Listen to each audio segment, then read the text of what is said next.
This is Duke University.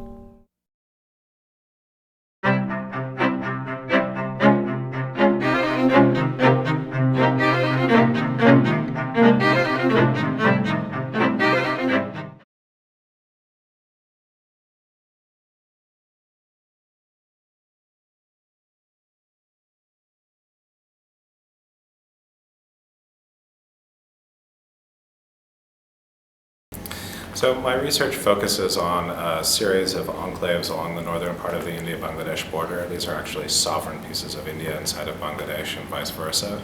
There's several hundred of them scattered on either side of that border, and for reasons that in some ways are fairly obvious, and in some other ways less obvious, they've been complicated and complications in the ongoing discussion between those two countries over a border that's been more or less contested since partition in 1947.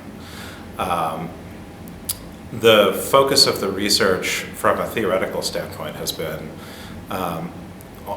trying to understand how spaces like these enclaves, which often get described as sensitive spaces, sensitive zones, and this is language that you hear fairly regularly in relation to places like borders or urban slums or upland areas, how they come to be marked as sensitive spaces. And in my broader work, I explore the ways that that notion is linked in with questions and anxieties about nation and state, about concepts like citizenship and security, and also tied in with questions about ambiguity and knowing the space and who's in it and how the space is constituted.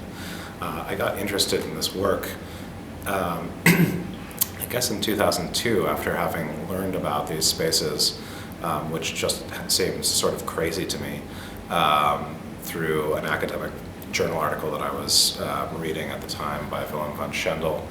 And I came to sort of understand as I was doing fieldwork on these several years later that part of my immediate interest in this space was also sort of part of the reason why people approach them in particular ways that end up being problematic for people who are living there, which is that it's really easy to exoticize these bizarre spaces. There's not that many enclaves left in the world today. Part of the broad historical narrative of state formation says that these things essentially should have disappeared, or that there's sort of a teleology of space where these irregularities are gradually erased.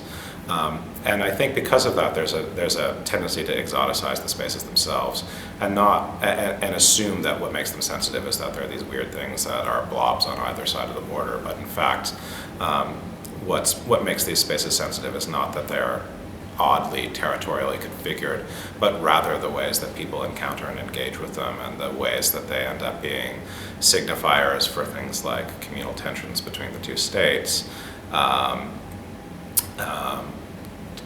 Porous borders, and the whole suite of anxieties that people tend to talk about in relation to borders. So my work tries to kind of connect, tries to show how these small and fairly insignificant and very out of the way places end up getting picked up in big political discourses where they're blown up to disproportionate size in a way that makes resolving their territorial problems fairly complicated and intractable.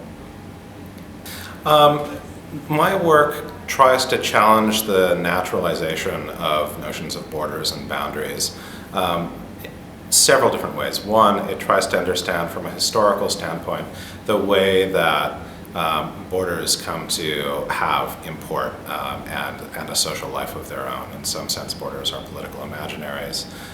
They are only made meaningful through practice. And what my work tries to show from a historical standpoint is not just that it's about state projects of policing, but also about the way that people living in these spaces come to define and codify and contest the border in various different ways.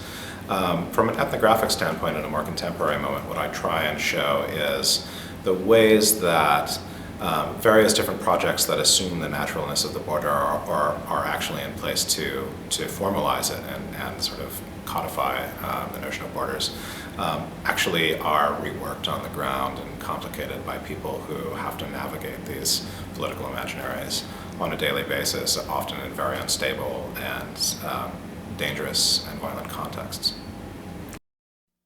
Produced by Duke University. online at duke.edu.